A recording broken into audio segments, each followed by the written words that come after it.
From the book of Numbers.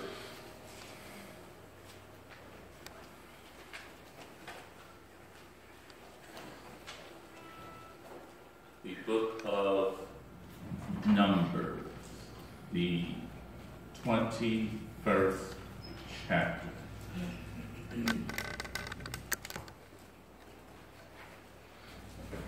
21st chapter, and just the last portion of the 4th verse. 21st chapter of Numbers, and just the last portion of the 4th verse. The last portion reads, "But the people became impatient because of the journey." But the people became impatient because of the journey. This is a fascinating passage of Scripture. This particular passage is just one of the lectionary readings for this week, but the sentiment that is expressed here concerning the Israelites can be found throughout the books of Exodus and Numbers. In fact, what is written here in chapter 21 is directly related to a similar occurrence that happened in chapter 11. And as you read what is taking place here, you should be amazed at what happens. Here's the story. Israel is still wandering in the wilderness. You remember that they wandered for 40 years because when they should have trusted God and entered the promised land, they became scared of the Canaanites and refused to enter. This angered God, and God promised that they would wander in the wilderness until every person except Caleb and Joshua had died. So here they are, still wandering. And they circle around the land of Edom because the Edomites are also descendants of Abraham. And they didn't want to encounter or possibly have to engage in battle with their own kin. So they circle around the land of the Edomites. And as they circled around Edom, the people became impatient. They were impatient with the journey. They were impatient with God. And to top it off, they complained about the horrible food. Listen to verse 5. "There is no bread or water, and we detest this wretched food." Listen to this. Complaining. Isn't it horrible that Israel is complaining? They're complaining, and they have been complaining for about 35 years. Israel started complaining as soon as they left Egypt. And when you get to this chapter in Numbers, it's now about 35 years since they left Egypt. We remember from previous sermon, I said what is known as the children of Israel numbered anywhere between 2.5 to 3 million people. So just imagine what Moses' nerves had to be like. Listening to 2.5 to 3 million people complain constantly for 35 years. Even if it's not all 3 million, let's say it's just half that. Just half that would drive drive Moses crazy. I really have nothing but sympathy for Moses. I was dean of Hood for 12 years, and we only had about 300 students there. Most of the things having to do with students and academics stopped with me. Rarely did anything reach to the president. Everything generally was directed to me. And out of those 300 students, I only had a handful who would complain. But I knew who those handful were. And there were times I would tell my administrative assistant to schedule appointments at certain times and only with certain people because I knew certain people were coming. And I didn't want to be bothered and didn't want to hear what they had to say. So I only made appointments when I could tolerate what they were coming to complain about. The majority of complaints, generally always, when I published the schedule of classes, students would come to complain that the classes didn't meet their times. I had 3 different degree programs, and I had to schedule classes according to the requirements of the program and according to the faculty I had to teach those classes. But inevitably, somebody would say that this class doesn't meet my schedule. And they'd come to my office to ask me to change it. Dr. Broadnax, can you change? No. Dr. Broadnax, can I take? No. Dr. Broadnax, can I ask? No. But what if? No. The registrar loved me because once I published the schedule, I was not going to change it, and she loved that because it made her job easier. But no matter what they said, I would get into my no mood. So that whenever you came to class or came to my office, I was ready for you. No. And I was on the dean for 12 years, and I had had enough and left. And if I couldn't take it after 12 years, I have nothing but sympathy for Moses with 2.5 million people complaining for 35 years.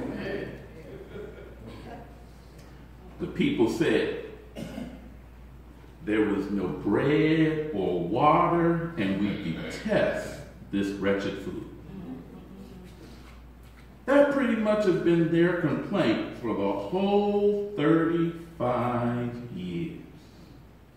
In Exodus chapter 15, they complained that the water they had to drink was too bitter.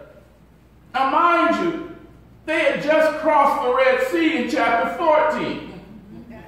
But in chapter 15, they start complaining that the water is bitter.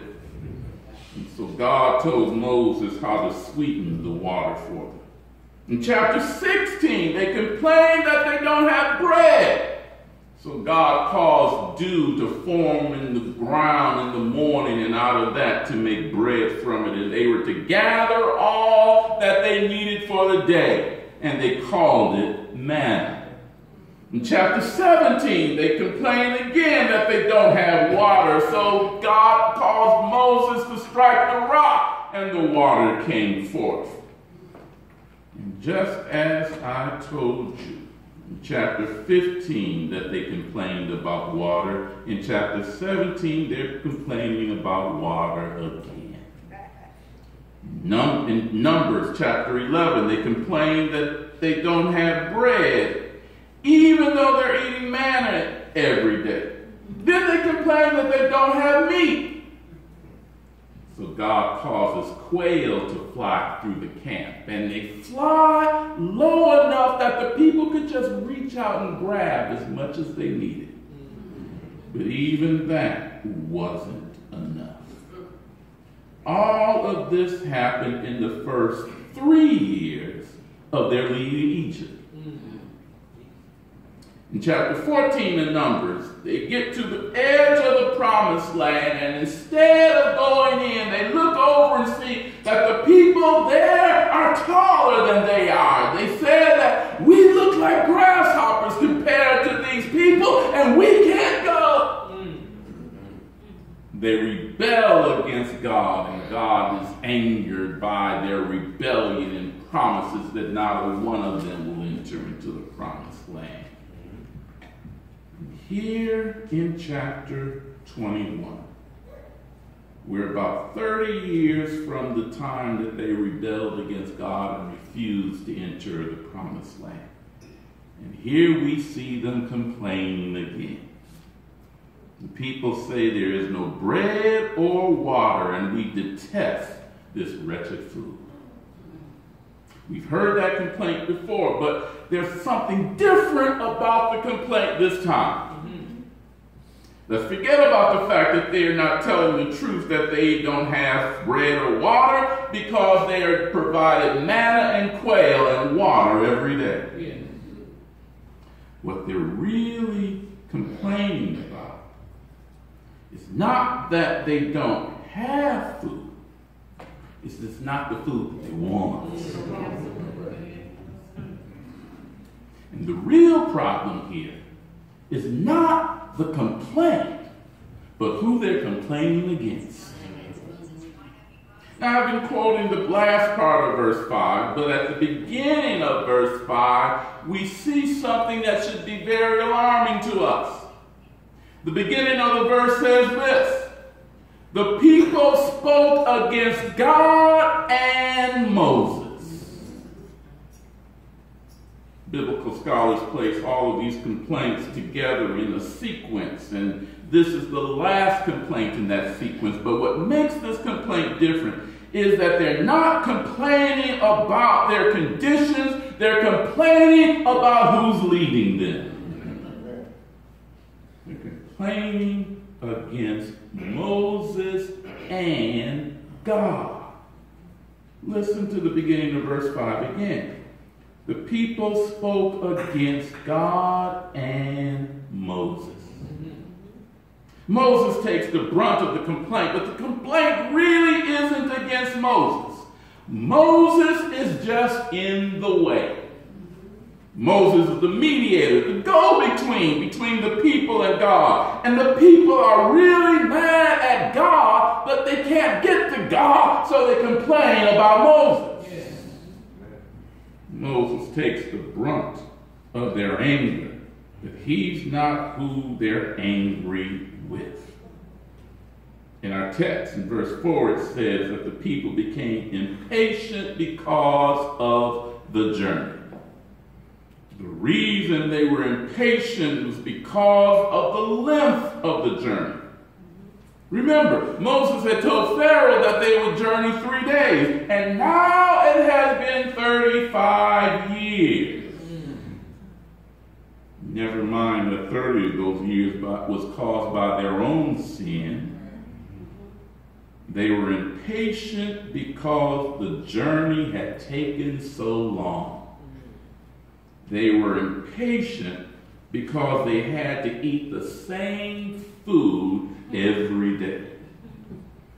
Every morning they had the same manna, which was only little cakes formed from the dew on the ground. Imagine eating that every day for 35 years.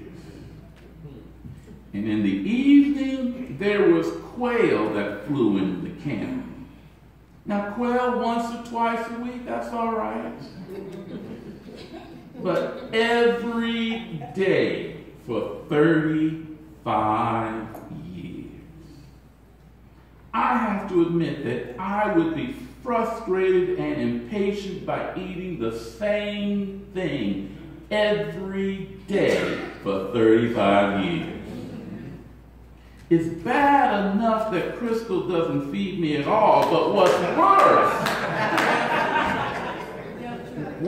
worse is that she would feed me the same thing every day for 35 years. We can understand how they were frustrated and impatient. How many of you have looked into the fridge and said, I don't have anything to eat? Now you're looking at food because there's food there. But the reason we say we don't have anything to eat is because we ate what's already there. We don't want that. We want something else. And because that something else isn't in the fridge, we say we don't have anything to eat. The people complained. They complained about the food. But they complained about the food because they are angry at God. Listen to what verse 5 says again. They spoke against God and Moses. And as I said, we can leave Moses out of it. He's just the mediator. Who they were really angry with was God. And they were impatient with God because they couldn't get God to do what they wanted God to do. Yes. The text says they were impatient. They were frustrated. They were angry. And we can see their frustration in the fact that they had to eat the same thing every day, day after day. And even if I'm on a tofu diet, I want eggplant every now and then. If you are on a strict Weight Watchers diet, Weight Watchers will give you variety. But having no variety, but the same thing day after day, I would be frustrated too. So it's not fair to Israel to say that this wasn't an ordinary manna or that this was an ordinary quail because God provided it. Yes, God did provide it. But to Israel's point, it was the same thing every day. Last week before the quarterly conference, I went over to Briarwood because there's a place over there called Bar Louie's. Briar Creek? All right. All right, so everyone knows where Bar Louie's is, right? But they have $5 burgers on Tuesdays. That's why I'm there. And for some reason, Mama always likes to have all its meetings on Tuesdays. Trustees meet on Tuesdays, stewards meet on Tuesdays, mission head meets on Tuesdays. And I'm here all day on Tuesdays. So in between meetings, I run over to Bar Louie's for a $5 burger. And last week, I posted a picture on Instagram, and Belinda knows that I'm there because she met me there once after work. And I'm there almost Tuesdays, but Wednesdays, I gotta have something different. We're in Ross Street. There's an African restaurant over on the corner that you can walk to from here. I'll go there sometimes. There's, C&H and Pan just down the street. I'm not particularly happy with Kangaroo Jack's because they don't have much more than the burger that I just had the day before over at Bar Louie's. Kick back, all right. I'll get all this right in a moment. The point is that I've got to have some variety. I've got to have something different. And if I've got to have something different every day, imagine what it's like for the Israelites. And we can understand their frustration. But the frustration isn't the problem. The problem is that they directed their anger to God. Yes. The text says that they became impatient because of the journey. In verse 5, it says that they spoke against God and Moses. But their frustration and their anger was directed at God. Now, if you've The text says that they were impatient because of the journey. They were impatient by the length of the journey. The fact is that they had traveled for 35 years and still hadn't gotten anywhere. And if you carefully plotted out all the places that are mentioned along the journey, you would see that they have circled in the same place, going around and around and around. That's why it's called wandering, because they cross or pass the same place over and over again. Never mind the fact that it was their own sin which causes them to wander. Israel is impatient for having to wander in the wilderness. And their impatience turns to frustration. Their frustration turns to anger. And the only place to direct their anger is towards God. But here's something to remember about their wandering. It wasn't Moses that led them. Remember, during the day, there was a pillar of cloud before them. At night, there was a pillar of fire. That pillar of cloud and that pillar of fire was the very presence of God that was leading them. So everywhere they went, that wasn't Moses that was leading them through that desert. It wasn't Moses who was leading them through the wilderness. It wasn't Moses who carried them in that circle. It was God's very presence itself. However, because it was God who was leading them, they blamed God for having to take that same path every day for 35 years. Text says they're impatient. They've been impatient and complaining ever since they left Egypt. They were impatient because the journey had taken so long.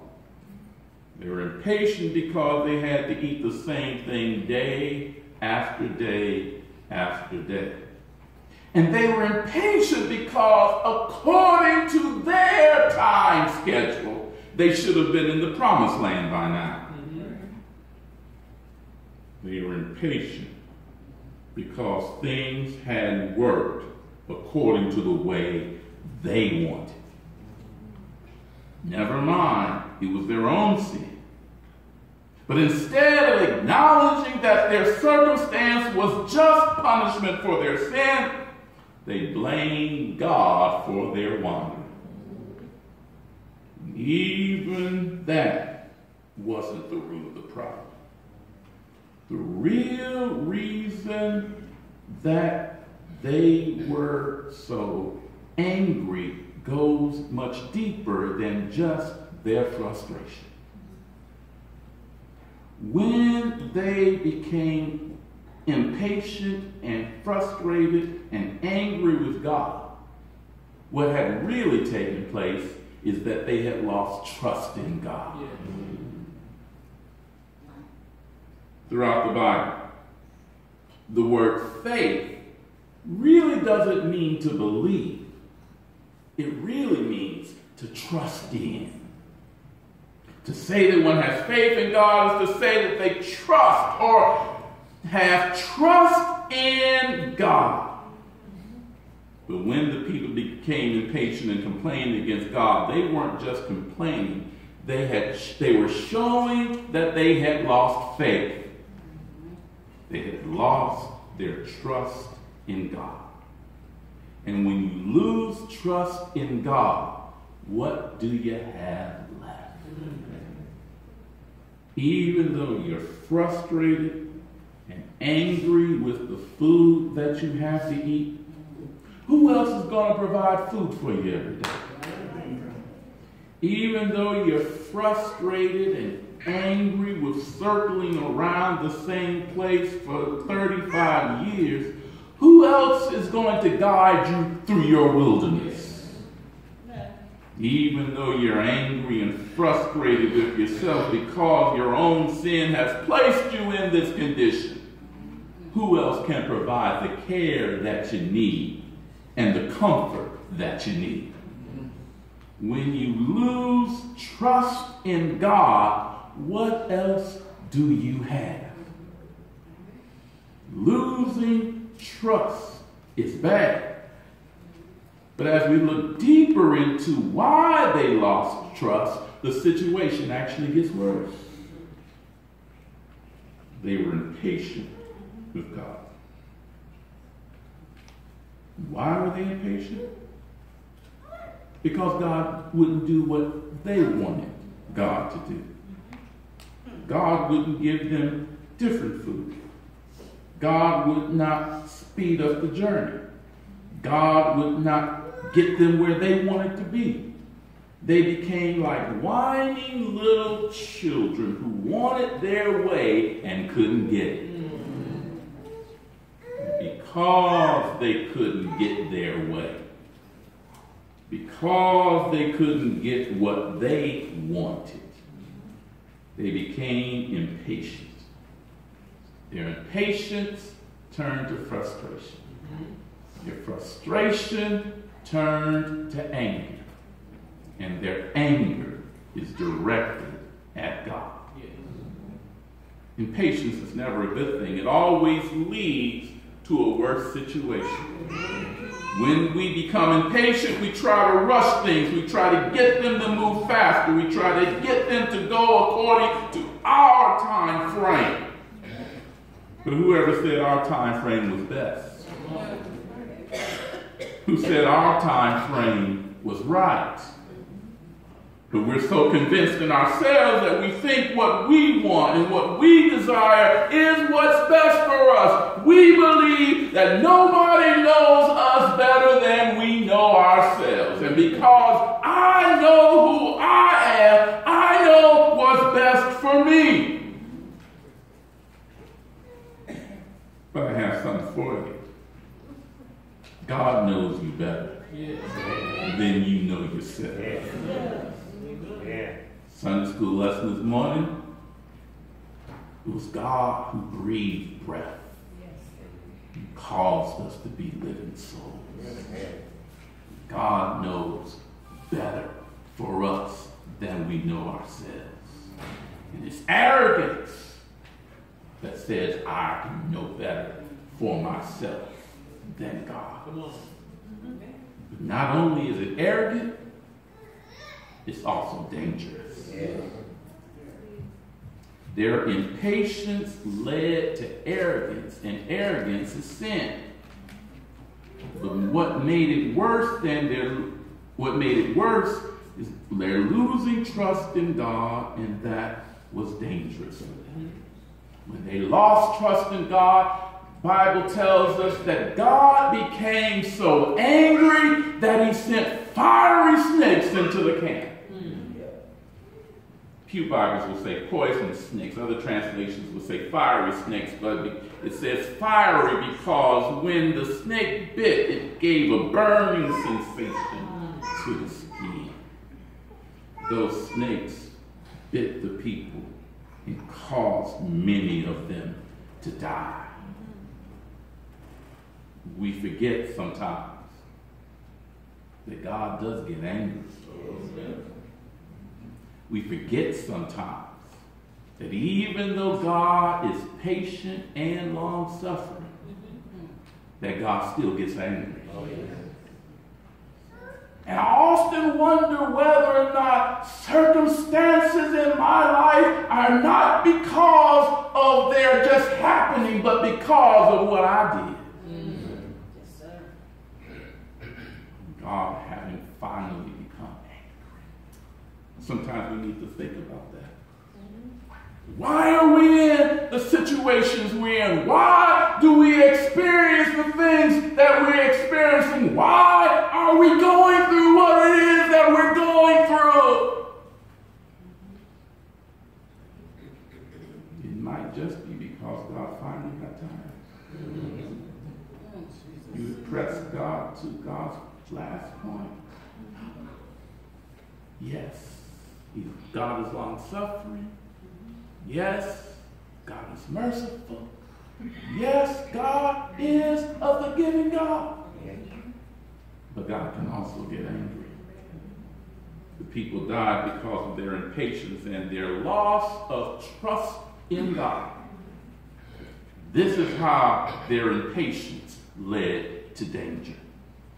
But what this should teach us is that no matter how bad the situation will get, angering God is worse than not trusting. We should always remember that no matter how difficult the time is, no matter how impatient we might be, no matter how frustrated we are, yet in everything, God still works things to our benefit. If we don't lose our trust, we'll get frustrated. But don't lose your trust. You'll be impatient, but don't lose your trust. You won't understand why it is that you're in the same place, but just don't lose your trust. And if you hold on to your trust, it may be 35, it might be 40, but eventually God will see you through.